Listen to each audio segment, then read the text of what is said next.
Hello there guys, and welcome back to another video. In today's video we're going to be taking a look at one of the most powerful tools a DM has in their arsenal, and that is the DM's binder. This is a collection of their notes, their preparations, everything they basically need to run games either on the fly or things that they've prepared or things that they just feel they need to have with them whenever a game is about to be run. So we're going to be doing an updated look at my binder. Now, most people have a false view of what a DM's binder is actually like. A lot of people, especially players who have never actually had a go at running a game themselves, will think of the DM's binder as this collection of sacred notes, this treasure trove of knowledge and understanding of the game. In reality, it's completely different to that, and I have found through years of running D&D games from multiple groups and multiple players that this is just a collection of notes that is constantly shifting and changing to fit in with your campaign. So everyone's DM binder is going to be different. Every single DM's binder is going to have things in it that is unique to that person's campaign, that person's player, and of course the setting. So my DM binder, the first part of it is dedicated to just notes that are specific to my campaign and my group. We have the D&D Pantheon here. We have what I find really useful. It's just a list of the average prices and things that people would be earning. So it gives you an idea of how much the common citizen would earn, and random names of NPCs and things that I can just look into if I'm like a bit stuck on ideas and that kind of thing. So these kind of lists are just generally useful or campaign specific. The next section of the book is dedicated to shops and urban environments. This is of course a large part of the game, anything like Waterdeep or major cities and towns. The first document, and I separate my binder into documents. Instead of having individual sheets located, I staple those sheets together and just have one document that I'll pull out. So this first document is dedicated to the adventuring gear. It has the full list of adventuring gear from the player's handbook, along with some descriptions, and an expanded adventuring gear list that I found just online, just from a quick Google search. I don't have links to every single document or information in this binder, but if I decide to go into more depth and look at these individual sections and go through every single document, I'll be sure to find those. I'll put the major ones down in the description for you so you can look them up, and I'll let you know when we get to one of those. So this sheet right here is from the Pathfinder Game Mastery Guide, and there's a lot of sections that I've taken from that book. I'll put a link to that one in the description for you guys to look up on your own. So I have things like information to do with tavern prices and different types of drinks and things you can purchase in taverns. Just general documents thrown together, mostly from D100 lists you can find online. This right here is a really interesting document. This is to do with weapons. I am very big into players customizing their gear and their weapon items and all that kind of thing. So this document is all about that. So I've expanded the vanilla information here with things from the expanded weapons and armory tables found on the DM's Guild. I'll put links to the two documents I'm showing here in the description for you guys to look up. They are fantastic. I cannot recommend them enough if you're looking for more weapons and more armor and that kind of thing to spice up your games. I've also got a couple of other things in here. There's things like dwarven runes and basically what blacksmiths might be able to do to bolster or sharpen your weapons, and some custom rules all to do with that. There's also different materials, because I like the idea that different regions might have different weapons and armor made out of different types of materials, so those kind of lists are found in this folder too, and that kind of thing is just there for players and for DMs who like to customize things. So if you're running any kind of adventure that takes place in a city, I would not play it without this document. It is strongholds, traders and merchants, and again found on DM's Guild. It is well worth the price. It is so good. As you can see, it shows the quality of the merchants and then the kinds of equipment and items that they would sell, and then it gives you reference to where you can find information on those.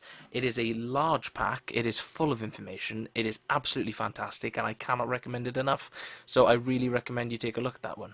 We've then got some additional things in here. You might find a library, so we've got a document called the Grand Library, which contains a bunch of books and information on those. Again, unfortunately, if you're in a city and you're sort of in the seedy underbellies, fantasy drugs and different sort of effects and things like that, Yeah, just for those players who are interested in sort of exploring the weird side of D&D. So on to one of the main sections of this book, and that is to do with magical items and loot. This right here can be found online. It is entirely free, and it's basically sane magical prices. It basically turns around and tells you that the magical prices in D&D make no sense, and it gives you some more logical prices for those. This right here is fantastic. It's called the Mother of All Treasure Tables, and it's just basically a bunch of descriptions of treasures worth certain prices, right? You can see the size of these description blocks, but what I've done is I've actually separated this entire book into the levels that a player might encounter them. So, for example, I wouldn't give a level 2 party access to, 10,000 gold pieces worth of treasure. This document following it is just amazing.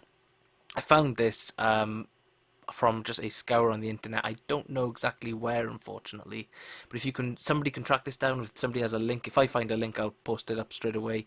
But this is to do with basically a bunch of monsters in the monster manual and loot that you might get from battling them and if you defeat them. So what their carcasses and things like that might give to players. And this is just a fantastic document if the players like looting bodies and things like that, or they like trying to find rare stuff off the monsters and villains they've killed.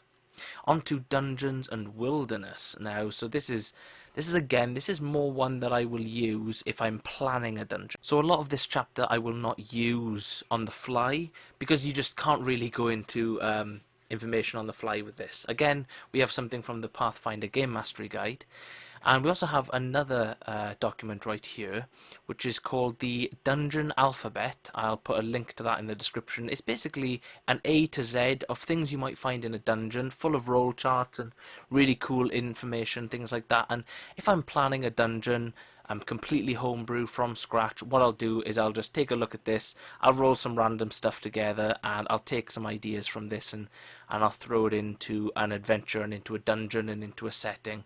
And it usually works out pretty well. It's never really steered me wrong, and I think it has a place in a lot of DM's binders, especially if you guys are struggling with ideas for making some interesting wilderness and some interesting dungeons. What we have up here next is we have some wilderness tables. Again, this is found in the Pathfinder Game Mastery Guide, and this right here is a fun little document, all to do with exploration. If your players like to travel from one town to another and explore the land on the way, then this is a really good one. The list that I showed you at the front of this document can be found for free on my Instagram. It is there for you guys to use and enjoy at your own leisure. And I've just attached a bunch of just random D100 lists of some random encounters there if I can't think of anything on the fly. So I've just stuck all of that stuff together, and I just stick that in there just in case I need to pull up an encounter or a random situation on the fly. The last two documents here are ones I will use depending on the situation. I've got a bunch of random notice board quest ideas found online from a D100 list, and then just literally a stack of random dungeons. If, again, I don't want to sit down and plan one in detail, I can just pull one up and I know it already. We then jump into the shortest chapter of this book. It's full of diseases and things like that, and basically bad effects to happen. So there's a D100 diseases list, and also some rules to do with insanity, which I'll do a video on later, because that, if you want to have your game feeling very Lovecraftian, then introducing some rules to do with insanity and sending monsters and players insane is a really, really fun way of doing that. So that is my DM's binder that is very specific to my campaign and the kinds of games that I run. But what do I recommend for all of you guys? Now, the corresponding links to many of these things are going to be found in the descriptions, so you don't need to worry about that. But let's just jump straight into it. So I think every DM's binder, especially if you're just getting started and you're thinking, what should I include, is going to include something like your standard weapons tables, your armor tables, and your adventuring gear tables from the player's handbook. This is going to give you a really good understanding of the base price of just items in general, and it's going to give you a really good jumping off point. It's also going to be invaluable if you're doing any kind of shopping in your games. Next up, I recommend having a good plethora of random NPCs. This can be anything from just a couple of names scrolled down onto a bit of paper and included in the first page of your binder, to full-blown stat blocks and information and backstories for really complex NPCs as the players get to know them and really get involved with them. These aren't things that you need to come up with right now on the fly or anything like that. These are things that you can add to slowly over time.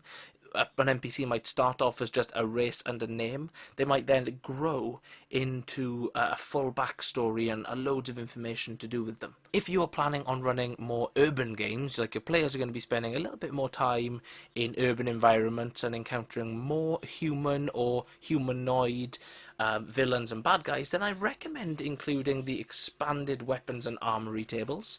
These are 2 documents, it's 1 and 2 has been released, and it just basically doubles the amount of weapons and armors found in the vanilla game. So I cannot recommend that enough to you guys, because that is just super cool. I also recommend the Stronghold, Traders and Merchants documents, because if you're going to be doing any shopping in your games, this is going to give you a really, really solid document to base everything off, so I cannot, again, recommend this enough. The last thing I recommend is a few notice board quests, just to encourage a bit of exploration, just to encourage a bit of downtime activity, just to basically have a little bit of fun with. They can meet some really fun NPCs along this, they can find some really weird and obscure items and loot, they can come across some fun merchants that'll be willing to give them some discounts in future games, so I recommend including some notice board quests as well. If you plan on spending a lot of time in the wilderness or in dungeons, then I cannot recommend enough Pathfinder's Game Mastery Guide. Although this is for Pathfinder, the lists and the roll charts on here cannot be beaten. They are absolutely fantastic. I cannot recommend these enough, guys. No matter what you are trying to make, it has information on it for taverns, has information for dungeons, it has information for wilderness encounters, for ocean encounters. There's information in here for basically everything, so it's just a one-stop shop.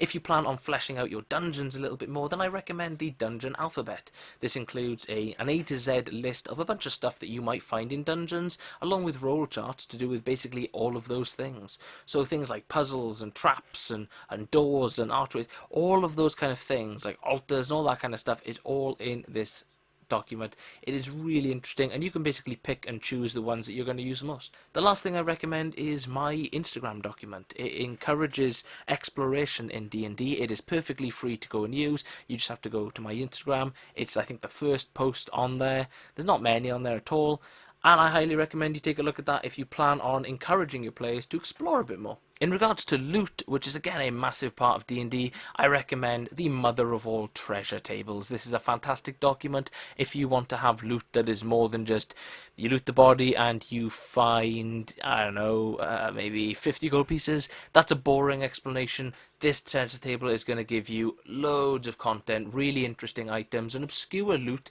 that your players might not want to get rid of. It encourages your players to, once they've raided the dragon's hoard, sell certain items, have those interesting interactions, but it's just a lot of fun overall, and you can have a lot of interesting finds from these loot tables that your players might want to keep hold of as sort of keepsakes for their adventures. It's a lot of fun. Next up, we also have Monster Loot 1. They've actually released a second one, which is all about the Volo's Guide, but Monster Loot 1 basically gives you every monster in the monster manual and loot that you would find from searching that creature.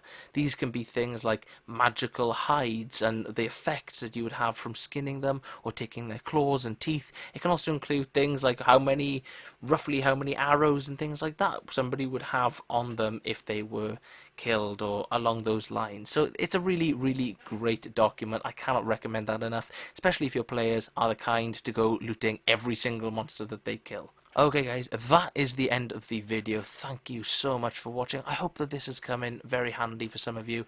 The DM's Binder is one of the best tools that a DM has at their disposal. I hope that this has given you some ideas to improve your own, and if you guys have any that you feel are must include that I have missed out here, please, please, please do not hesitate to put those in the comments, and I will definitely get around to taking a look at them in the future. Thank you guys, have a great day.